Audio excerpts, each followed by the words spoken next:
देखिए, हमारे देश में, अब तो विदेशों में भी, देश में ही क्यों, हमारे भारत में ही नहीं, विदेशों में भी जा जाकर ये कथावाचक लोग कथाएं करने लगे हैं।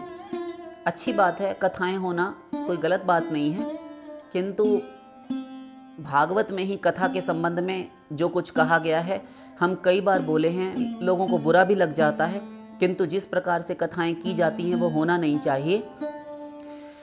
भागवत की महिमा के विषय में हम यहाँ पर समालोचना करने बैठे हैं, तो वो समझ लेते हैं कि भागवत है क्या।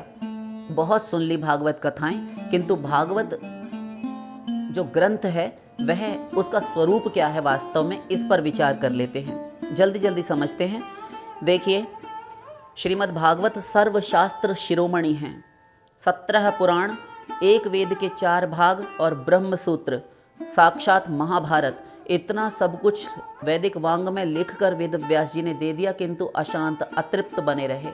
अपने आश्रम में चहलकदमी कर रहे थे, हाथ पीछे करके देवर्षि नारद का आगमन हुआ, चतुश्लोकी भागवत प्रदान की गई। ये है सब आप भागवत में पढ़ सकते हैं, जान सकते हैं। और चतुश्लोकी भागवत को ही उन्होंने 18,000 श्लोकों में, 12 स्कंदों में, 335 अध्यायों में जो है उपनिबद्ध किया है। तो यह भागवत साक्षात भगवान का स्वरूप है। यह कोई ग्रंथ है, ठीक है, किंतु साक्षात, जैसे गंगा जी जल के रूप में दिखाई देती है ना, किंतु उनका एक अपना स्वरूप है, उसकी अधिष्ठात्री। ऐसे ही भागवत साक्षात श्री कृष्ण है। यह आगे समझाएंगे। तो यह मुकुटमणि है, सर्वशास्त्र शिरोमणि है। धर्म प्रोज्जित कैतवोत्र परमो निर्मत्सराणाम सताम, वेद्यम वास्तवमत्र वस्तु शिवदम तापत्रयोन्मूलनम, श्रीमद्भागवते महामुनि कृते किंबा परैरीश्वरः सद्यो हृदयवरुध्यतेऽत्र कृतिभिः शुश्रूषि बस्तत्क्षणात्। श्रीमद्भागवत 1:1-2, पहले स्कंद के पहले अध्याय का दूसरा श्लोक। यह श्रीमद्भागवत ग्रंथ आदि महामुनि श्री नारायण के द्वारा चतुश्लोकी रूप में निर्मित है। इसमें निर्मत्सर अर्थात सब भूतों में दया विशिष्ट व्यक्तियों के लिए धर्म, अर्थ, काम और मोक्ष पर्यंत जितनी भी कामनाएं होती हैं, 3 तो हो गई, धर्म, अर्थ, काम, यह संसारिक संबंधी, माया संबंधी, ब्रह्मांड के अंतर्गत वाली, किंतु मोक्ष यह माया से परे का सुख है। किंतु इन सब कामनाओं से लौकिक और पारलौकिक दोनों प्रकार के मायिक और अमायिक जो छल हैं, वो कैतव शून्य परम धर्म की व्याख्या हुई है इस भागवत में। मोक्ष पर्यंत की कामना का परित्याग करके भागवत श्रवण का अधिकारी होता है, यह कहना चाहते हैं हम। वही धर्म जीव का त्रिताप नाशक, कल्याणकारी, यथार्थ वस्तु तत्व ज्ञान प्रद है। जब जिस किसी समय सुकृति पुरुष, जिसके बहुत पुण्य होते हैं, तो वह सुकृति पुरुष जो पूर्व जन्मों में न जाने कितनी तपश्चर्याएं, कितने व्रत, तीर्थ, दान, उपवास, सत्कर्म, इष्टापूर्ता आदि कर्म, और न जाने किन किन प्राणियों, भूत समुदायों की सेवा, माता पिता की सेवा, गुरुजनों की सेवा कर चुका होता है, तब जाके उसे संत की प्राप्ति होती है। उसके उपरांत तब जाकर कभी भागवत श्रवण की इच्छा प्रकट होती है। इच्छा, ईश्वर उसी समय अविलंब उसके हृदय में आकर अवरुद्ध हो जाते हैं, बंदी बन जाते हैं। अब और किसी साधन या शास्त्र से कोई प्रयोजन नहीं रह जाता, भागवत एकमात्र अकेला काफी है। कृष्ण भक्ति रस स्वरूप श्री भागवत, ताते वेद शास्त्र हईते परम महत्व, चैतन्य चरितामृत 25:143। श्रीमद् भागवत श्री कृष्ण भक्ति रस का छलकता हुआ सागर है, उच्छलित समुद्र है, यानी कि इसलिए अन्यान्य वेद शास्त्रों से इसका अधिक महत्व है। 17 पुराणों में भागवत जी की महिमा गाई गई है। प्रेम तरु, प्रेम रूपी जो वृक्ष है, उसका परिपक्व फल और मुक्त कुल का उपास्य है। मुक्त कुल का उपास्य निगम कल्प तरोर गलितम फलम शुक मुखादमृत संयुतम पिबत भागवतम रसमालयम मुहुरहो रसिका भुवि भावुकाः। श्रीमद् भागवत 1:1-3। ये भगवत प्रीति रसज्ञ, जो भगवान के प्रेम में रसास्वादन करने वाले हैं, ऐसे रसिक जन जो भावना चतुर भक्त वृंद हैं, श्रीमद् भागवत श्री सुखदेव गोस्वामी के मुख से निःसृत होकर, चुचुआ कर, टपक कर, यह अमृत निःसृत होकर शिष्य प्रशिष्य आदि परंपरा क्रम से स्वेच्छानुसार पृथ्वी पर अखंड रूप से अवतीर्ण हुआ है। छिलका और गुठली इसमें नहीं है, त्याज्यांश से रहित फल है।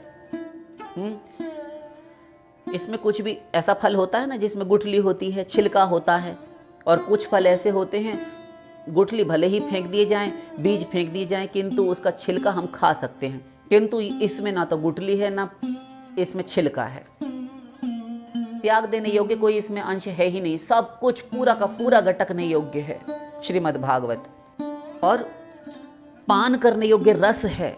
श्रीमद् भागवत नामक परिपक्व फल आप लोग मुक्त अवस्था में भी पुनः पुनः पान करते रहें। दिव्य ज्ञान लोक विस्तारी पुराण सूर्य है। कृष्णे स्वधामोपगते धर्म ज्ञानादिभिः सह कलौ नष्ट दृशामेव पुराणार्को धुनोदितः। भागवत 1:3-45। श्री गोलोकपति वृंदावनपति श्री कृष्णचंद्र जब धर्म ज्ञान आदि के साथ अपने परम धाम को पधार गए, तब जीव के मंगल साधन के लिए उनसे अभिन्न, यानी भागवत सदा उनसे अभिन्न है। जो भागवत है वही श्री कृष्ण है। जैसे राधा रानी श्री कृष्ण एक तत्व है, जैसे भक्त और भगवान एक होते हैं, ऐसे ही भागवत भी श्री कृष्ण से नित्य अभिन्न है।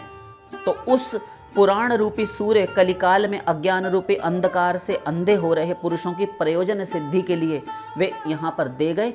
यह पुराण रूप में भागवत प्रकट हुआ, अथवा यूं कहें कि श्री कृष्ण ही भागवत के रूप में अपना एक रूप छोड़कर चले गए, प्रकट करके चले गए।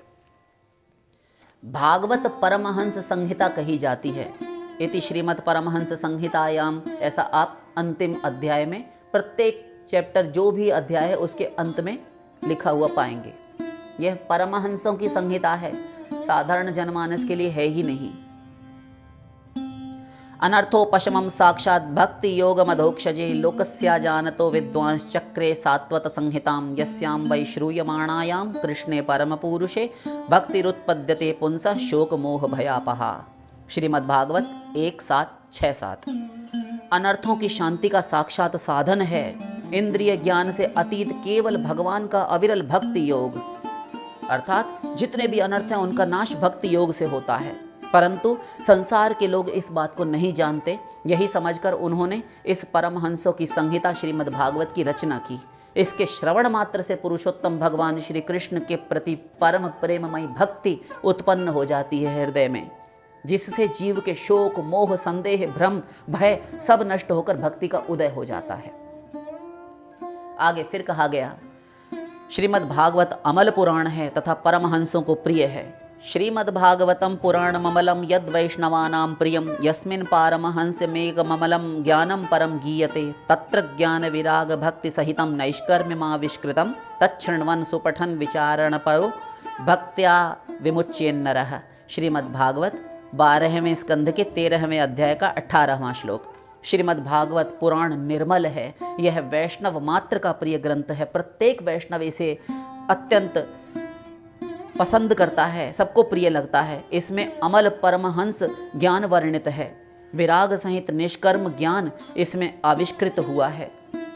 जो इसका श्रवण पठन और मनन करने लगता है, घर पर इसका पाठ करता है, उसे भगवान की भक्ति प्राप्त हो जाती है और उस जीव का माया बंधन छिन्न भिन्न होकर समाप्त हो जाता है। श्रीमद् भागवत नंबर 1 ब्रह्मसूत्र का भाष्य, भारतार्थ तात्पर्य, नंबर 3 गायत्री भाष्य और 4 वेदार्थ का विस्तार है। अर्थोयम ब्रह्मसूत्राणां भारतार्थ विनिर्णयः गायत्री भाष्य रूपौसौ वेदार्थ परिबृंहितः। हरिभक्ति विलास 10-283 और गरुड़ पुराण में भी ये श्लोक है। श्रीमद् भागवत ब्रह्मसूत्र का अर्थ है 555 ब्रह्मसूत्र के जितने भी सूत्र हैं उनका अर्थ है यह।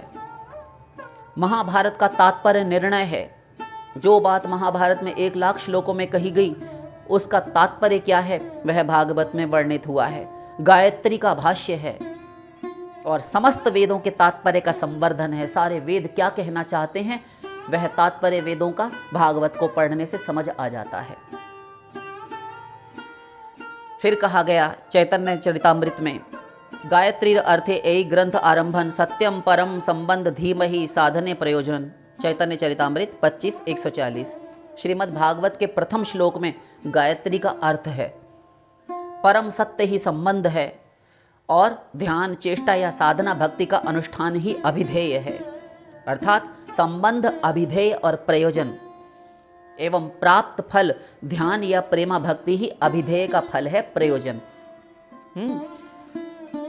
चारि वेद उपनिषद जत किछु है, तार अर्थ लैया व्यास करिल संचय। जय सूत्रे सैरिक विषय वचन, भागवते सैरिक श्लोक निबंधन। अतएव सूत्रेर भाष्य श्रीमद् भागवत, भागवत श्लोके उपनिषद कहे एक मत।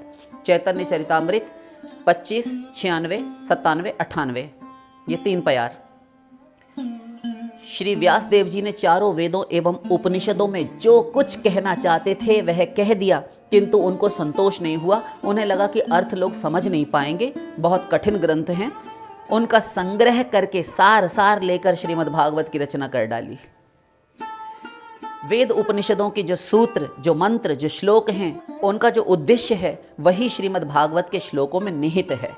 भागवत पढ़ लीजिए, सब समझ आ जाएगा। वेद भी, पुराण भी, उपनिषद भी, शास्त्र भी। ये कहना चाहते हैं एक वाक्य में हम। श्रीमद् भागवत के श्लोकों का जो अर्थ है वही उपनिषदों का के मंत्रों का अर्थ है, ऋचाओं का अर्थ है। जय सूत्रकर्ता से यदि करे व्याख्यान, तबे सूत्रेर मूल अर्थ लोकेर है ज्ञान। चैतन्य चरितामृत 25, 91। जो सूत्रकर्ता है वह स्वयं यदि उनकी व्याख्या करे तभी मूल सूत्रों के अर्थ का लोगों को वास्तविक ज्ञान हो सकता है। अर्थात जिसने वो सारी बातें लिखी हैं शास्त्र वेद में, तो उसका अर्थ वही जानता है और वही उसको समझाकर उस पर यदि भाष्य लिखे तो वही सटीक परिभाषा हो सकती है। दूसरे के द्वारा दिया हुआ ज्ञान समझ में नहीं आ सकता फिर। तो भागवत समझनी चाहिए, सारे शास्त्र वेद समझ जाएंगे आप। अतएव भागवत सूत्रेर अर्थ रूप निजकृत सूत्रेर निज भाष्य स्वरूप। चैतन्य चरितामृत 25, 136। श्रीमद् भागवत ही वेदांत सूत्र का यथार्थ अर्थ है। पूरा वेदांत क्या कहता है वह भागवत पढ़कर समझ आ जाएगा। श्री वेदव्यास जी ने ब्रह्म सूत्र या वेदांत सूत्रों की रचना की है। उन्होंने स्वयं ही श्रीमद् भागवत को उक्त ब्रह्म सूत्र अथवा वेदांत सूत्र के भाष्य के रूप में प्रकाशित किया है। वेदव्यास जी ने स्वयं लिखा है, अर्थोयम ब्रह्म सूत्राणाम। यह जो मैं लिख रहा हूं यह ब्रह्म सूत्र का ही अर्थ है, अर्थात उसका भाष्य है। शंकराचार्य जी सरीखे महापुरुष की, जो शंकर जी के अवतार थे, उन्होंने सारे वेद उपनिषदों पर जितने भी ग्रंथ हैं वेदव्यास जी के, एक छोटी सी पुस्तक विष्णु सहस्त्र नाम, उस पर भी भाष्य कर दिया। भागवत को स्पर्श करके प्रणाम करके आगे बढ़ गए, क्योंकि जानते हैं मेरे गुरु के गुरु जो हैं वेदव्यास जी, उन्होंने ही कह दिया कि अर्थोयम ब्रह्म सूत्राणाम। तब जो ब्रह्म सूत्र का भी अर्थ है उसका क्या मैं भाष्य लिखूं? नहीं किया, हिम्मत ही नहीं हुई, यद्यपि अन्य भक्तों ने किया है। अतएव भागवत करह विचार इहा हईते पावे सूत्र सुतिर अर्थसार। चैतन्य चरितामृत 25, 146। इसलिए श्रीमद् भागवत का ही अनुशीलन करें। श्रीमद् भागवत से ही सूत्र और श्रुतियों का अर्थ समझा जा सकता है। फिर कहा, सर्व वेदेतिहासानाम सारम सारम समुद्धृतम। श्रीमद् भागवत में ही यह बात कह दी गई। 1:3:42। इस ग्रंथ में समस्त वेद शास्त्र इतिहासों का सार संग्रहित करके वेदव्यास जी ने लिखा है। जीवेर निस्तार लागी सूत्र कैलव्यास, मायावादी भाष्य सुनिले है सर्वनाश। चैतन्य चरितामृत 6:169। जीवों के उद्धार के लिए ही श्री वेदव्यास जी ने ब्रह्म सूत्र की रचना की है, किंतु उसके ऊपर श्री शंकराचार्य जी जो मायावादी भाष्य प्रस्तुत करते हैं उसका श्रवण और अनुशीलन करने से सर्वनाश हो जाएगा। इसलिए शंकराचार्य जी का भाष्य ना पढ़ें, क्योंकि वह तो श्री कृष्ण की आज्ञा से लोगों को उस समय पर विमुख करने के लिए आए थे, वह ना पढ़ें। ब्रह्म सूत्रार्थ सर्व वेदांत सारम ही श्रीमद् भागवत मिष्यते तद्रसामृत तृप्तस्य नान्यत्र स्याद्रतिः क्वचित। श्रीमद् भागवत 12, 13, 15। समस्त वेदों के सार को ही श्रीमद् भागवत कहा जाता है। भागवत कुछ और नहीं है। जितने भी वेद पुराण शास्त्र हैं, उपनिषद हैं, उनका सार है वही भागवत है। जो इस रस सुधा का पान करके छक चुका है, तृप्त हो चुका है, किंतु फिर भी प्यास बची हुई है, वह और किसी पुराण शास्त्र में नहीं रम सकता। सबे पुरुषार्थ भक्ति भागवते है, प्रेम रूप भागवत चारि वेद का है। चारि वेद दधि भागवत नवनीत, मथिलेन शुके खाइलेन परीक्षित। चैतन्य चरितामृत 21, 15, 16। इसका अर्थ है श्रीमद् भागवत में केवल भक्ति को ही परम पुरुषार्थ बतलाया गया है, धर्म अर्थ काम मोक्ष को नहीं, जैसे कि हम प्रारंभ में बताकर आए हैं। श्रीमद् भागवत प्रेम स्वरूप है। चारों वेद इस तथ्य का प्रतिपादन भी करते हैं। चारों वेद दही हैं। श्रीमद् भागवत उसका नवनीत है, माखन है, और श्री शुकदेव गोस्वामी ने मथ कर उस नवनीत को निकाला और परीक्षित को खिलाया है। कृष्ण तुल्य भागवत विभु सर्वाश्रय, प्रति श्लोके प्रति अक्षरे नाना अर्थ कहे। चैतन्य चरितामृत 24:312। श्रीमद् भागवत तो कृष्ण स्वरूप है, वे श्री कृष्ण के समान है, विभु है और सर्वाश्रय है, सबको आश्रय प्रदान करने वाला है। जो भी उनकी छाया के तले आ जाए सबका स्वागत करता है। उनके प्रति श्लोक के यहाँ तक कि प्रत्येक अक्षर अक्षर में भक्ति महादेवी का नृत्य हो रहा है, यह हम बता चुके हैं। कई अर्थ निकलते हैं, एक एक श्लोक के एक एक अक्षर में अनेकों प्रकार के भाव निकलते हैं। भागवत तुलसी गंगाय भक्त जने, चतुर्धा विग्रह कृष्ण एई चारी सने। चैतन्य भागवत 21:81। श्रीमद् भागवत तुलसी, गंगा और भक्तजन, इन चार रूपों में श्री कृष्ण ही चार प्रकार के विग्रह स्वरूप हैं, अर्थात गंगा और तुलसी के रूप में भी श्री कृष्ण ही हैं, श्रीमद् भागवत और भक्तों के रूप में भी श्री कृष्ण ही होते हैं, ये कहा जा रहा है। हेन भागवत कौन दुष्कृति पढ़िया, नित्यानंद निंदा करे तत्व न जानिया। चैतन्य चरितामृत, चैतन्य भागवत 3:534।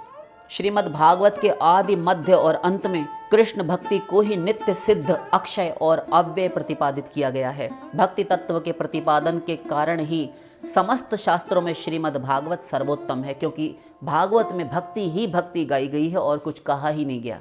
जैसे मत्स्य, कूर्म आदि भागवत अवतारों का आविर्भाव और तिरोभाव होता है, वे अवतार आते हैं और अंतर्ध्यान हो जाते हैं, उसी प्रकार श्रीमद् भागवत का भी केवल मात्र आविर्भाव और तिरोभाव होता है, वह किसी व्यक्ति की रचना नहीं है। जिस प्रकार ईश्वर तत्व को मन और बुद्धि से समझा नहीं जा सकता, उसी प्रकार श्रीमद् भागवत को भी नहीं समझा जा सकता। यही समस्त शास्त्रों का भी अभिमत है। प्रेममय भागवत श्री कृष्ण के अंग हैं, इसलिए श्री कृष्ण के परम रहस्यमय विलासों का वर्णन किया गया है। ऐसे श्रीमद् भागवत ग्रंथ को पढ़कर सुनकर जो लोग यथार्थ तत्व से अनभिज्ञ रहकर, जो वास्तव में तत्व है उससे अनजान बने रहकर और भागवत स्वरूप श्री नित्यानंद महाप्रभु की निंदा करते हैं, वे महापापी हैं, दुराचारी हैं। समझ लेते हैं कि भागवत में कौन सा स्कंद भगवान का कौन सा अंग है। भागवत अधोक्षज मूर्ति विग्रह है। पादौ यदीयो प्रथम द्वितीयो तृतीय तुर्यो कथितो यदोरु, नाभिस्तथा पंचम एव षष्ठौ भुजान्तरम दोर्युगलम, तथान्यौ कंठस्तु राजन्नवमो यदीयो मुखारविंदम दशमः प्रफुल्लम, एकादश्यो यस्य ललाटपट्टम शिरोपितु द्वादश एव भाति, तमादिदेवं करुणानिधानं तमालवर्णं सुहितावतारम, अपार संसार समुद्र से तुम भजामहे भागवत स्वरूपम। पद्म पुराण। अपार संसार सागर से पार होने के लिए सेतु स्वरूप है, एक पुल स्वरूप है। आदिदेव करुणा में निधान, तमाल वर्ण के, जो तमाल वृक्ष होता है उस वर्ण के श्री कृष्ण के मंगल में शाब्दिक अवतार। शाब्दिक अवतार वैदिक वांग्मय स्वरूप है ना भागवत, भगवान का लिखा हुआ पुराण स्वरूप, इसलिए श्री कृष्ण का शाब्दिक अर्थ है भागवत। तो उनका मैं भजन करता हूँ, श्रीमद् भागवत जी का मैं भजन करता हूँ। इस ग्रंथावतार के 12 स्कंद 12 अंग स्वरूप हैं। जो 12 स्कंद हैं वह 12 अंग हैं भगवान के। प्रथम और द्वितीय स्कंद इनके युगलपाद हैं, अर्थात दोनों चरण हैं। तृतीय और चतुर्थ स्कंद इनकी जंघाएं हैं। पंचम इनका नाभिदेश है। षष्ठ स्कंद जो छठवां स्कंद है वह भुजांतर अर्थात वक्षस्थल है, भुजाओं के भीतर का स्थान जो जोड़ है। और सप्तम और अष्टम ये दोनों युगल बाहु हैं, दोनों भुजाएं हैं। और दशम स्कंद इनका प्रफुल्ल मुख पद्म स्वरूप है। एकादश स्कंद इनका ललाट देश है, माथा। और द्वादश स्कंद इनका मस्तक है। इस प्रकार पूरा का पूरा श्रीमद् भागवत भगवान के श्री अंगों में कल्पित है। अब 2 प्रकार का भागवत समझें। द्विविध भागवत, एक ग्रंथ भागवत और दूसरा भक्त भागवत। दुई स्थाने भागवत नाम शून्य मात्र, ग्रंथ भागवत आर कृष्ण कृपा पात्र। एक भागवत बड़ भागवत शास्त्र, आर एक भागवत भक्ति रस पात्र। दुई भागवत द्वारा दिया भक्ति रस, ताहार हृदय तार प्रेमे है वश। माया मुग्ध जीवेरे ना ही कृष्ण स्मृति ज्ञान, जीवेरे कृपाय कैल कृष्ण वेद पुराण। चैतन्य भागवत 3:532, चैतन्य चरितामृत आदि लीला 1:100, चैतन्य चरितामृत मध्य लीला 20:122। ये सब प्यारों का अर्थ मिलाकर बता रहे हैं। भागवत दो प्रकार के हैं, एक तो ग्रंथ भागवत जिनकी चर्चा अभी तक हम कर रहे थे, पाठ करते हैं जिनका, और दूसरे कृष्ण के कृपा पात्र, कृपा प्राप्त भगवत भक्त जो हैं वे भागवत जन कहलाते हैं। ये दो भागवत हैं। ग्रंथ भागवत भक्ति रस का अथाह भंडार है, दूसरी ओर भगवत भक्त जो हैं वो भक्त रस के पात्र, रसिक एवं भावुक भक्त हैं। इन दोनों भागवतों की कृपा होने पर ही साधकों के हृदय में पहले साधना भक्ति, तत्पश्चात भक्ति रस और अंत में प्रेम का उदय होता है। माया मुग्ध जीवों को कृष्ण की स्मृति नहीं होती क्योंकि वे कृष्ण से विमुख हैं। ऐसे विमुख जीवों पर कृपा करने के लिए ही श्री कृष्ण ने वेद और पुराण आदि शास्त्रों का प्रकाश किया है। महाचिंत्य भागवत सर्वशास्त्रे गाय, एहा न बुझिए विद्या तप प्रतिष्ठाए। भागवत बूझी हेन जार आछे जी ज्ञान, से न जाने कभू भागवतेर प्रमाण। चैतन्य भागवत 21:23-24। समस्त शास्त्रों में ऐसा कहा गया है कि श्रीमद् भागवत में एक ऐसी अचिंत्य शक्ति है, महाशक्ति है कि समस्त ईश्वरों के ईश्वर स्वयं भगवान भी इसके अनुशीलन से वशीभूत हो जाते हैं। भागवत के पाठ से, नित्य प्रति अध्याय का पाठ करने से भगवान वश में हो जाते हैं भक्तों के। इसका अर्थ केवल भक्ति के द्वारा ही समझा जा सकता है। जो भक्त नहीं है भगवान के चरणों में, जिनका प्रेम नहीं, वो भागवत को स्पर्श करने के भी अधिकारी नहीं है। अब थोड़ा ये समझ लें कि कथावाचक जो कथा करते फिरते हैं ये वह कहाँ तक सही है। तो देखिए, कथा करना बुरी बात नहीं है, वह तो ठीक है जहाँ तक कथा मात्र का प्रश्न है, किंतु भागवत क्रय विक्रय की वस्तु नहीं है। मौन व्रत श्रुत तपोध्ययनम स्वधर्म व्याख्या रहो जप समाधय आप वर्ग्याः प्रायः परम पुरुष ते त्वजितेन्द्रियाणाम वार्ता भवन्त्युत नवात्र तु दाम्भिका नाम। भागवत में ही ये बात आई है, सप्तम स्कंद के 9वें अध्याय के 46वें श्लोक में। मोक्ष के 10 साधन प्रसिद्ध हैं। मौन, व्रत, पांडित्य, तपस्या, स्वाध्याय, स्वधर्म पालन, शास्त्रों की व्याख्या, एकांत सेवन, जप और समाधि। परंतु गोदास, हम गोस्वामियों की बात नहीं कर रहे, हम गोदासों की बात कर रहे हैं। गो का अर्थ होता है इंद्रियां और दास होता है जो इंद्रियों का गुलाम है, भोगों में लगा रहता है। अर्थात जिनकी इंद्रियां वश में नहीं हैं, उनके लिए ये सब इंद्रियों के भोग एवं जीविका के साधन केवल रोजी रोटी कमाने के साधन हैं। ये व्यापार मात्र बनकर रह जाते हैं। अर्थात ग्राम्य वार्ता से विरति, व्रत, पांडित्य, भागवत आदि शास्त्र व्याख्या आदि द्वारा गोस्वामीगण कृष्णेंद्रियों का तोषण करते हैं। भागवत की कथा वार्ता करके श्री कृष्ण की इंद्रियों को संतुष्ट करने में लगे रहते हैं। यह तो उचित है और यही होना चाहिए। किंतु जिनकी इंद्रियां स्वयं वश में नहीं हैं, ऐसे इंद्रिय परायण व्यक्ति, इंद्रिय लोलुप व्यक्ति इन सब के द्वारा अपना और अपने परिवार, अपने स्त्री, पुत्री, पुत्र, कुटुंबी जनों को पालन पोषण करते हैं और उनकी इंद्रिय तृप्ति, इंद्रिय तर्पण में लगे रहते हैं। बच्चे अच्छे स्कूल में पढ़ने लगें, अच्छी शिक्षा हासिल करने लगें, हम भागवत कथा करेंगे और हमको इतनी फीस मिलेगी, इतना पैसा मिलेगा, तो हम अच्छा मकान, दुकान इत्यादि बना लेंगे। एक व्यापार बना लिया है, व्यापार। आगे चल के 12वें स्कंद में भी ये बात हमने बताई है कई बार कि वहाँ पर भूरुंड इत्यादि अनेकों प्रकार के जो कथावाचकों के भेद हैं और श्रोताओं के भेद हैं, वह सब समझते नहीं हैं। ऐसे हम बेहोश पहुँच जाते हैं पंडालों में कथा सुनने, इसलिए आजकल की कथाओं का कोई लाभ नहीं होता। तो ये नहीं करना चाहिए। न शिष्यान नुबध्नीत ग्रंथान नैवाभ्यसेत बहून न व्याख्यामुपयुंजीत नारंभ नारभेत क्वचित। श्रीमद्भागवत 7:13-8। प्रलोभन आदि, लालच आदि द्वारा अनधिकारी व्यक्ति को शिष्य ना बनाए। किसी को लालच दे देकर अपना शिष्य नहीं बनाना चाहिए।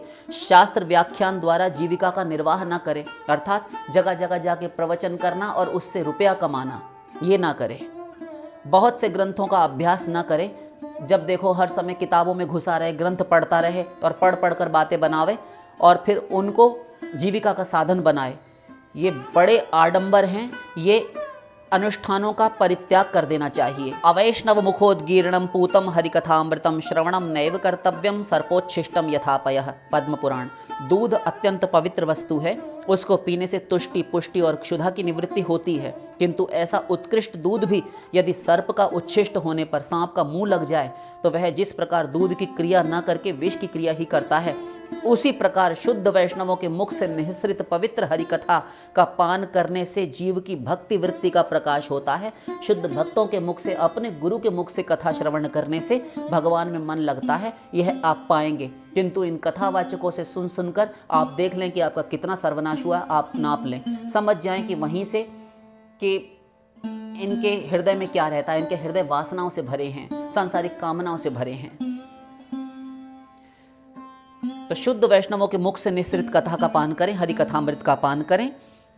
और बाहर से हरि कथा के समान दिखती है, परंतु वह नाम अपराध मात्र है जो अवैष्णव के मुख से हरि कथा श्रवण करते हैं। इस प्रकार का नाम अपराध सुनना कदाचित भी कर्तव्य नहीं है, नहीं सुनना चाहिए। उसको सुनकर मंगल होना तो दूर रहे, सर्प के द्वारा झूठे किए हुए दूध की भांति उसके द्वारा जीव का अमंगल ही होता है।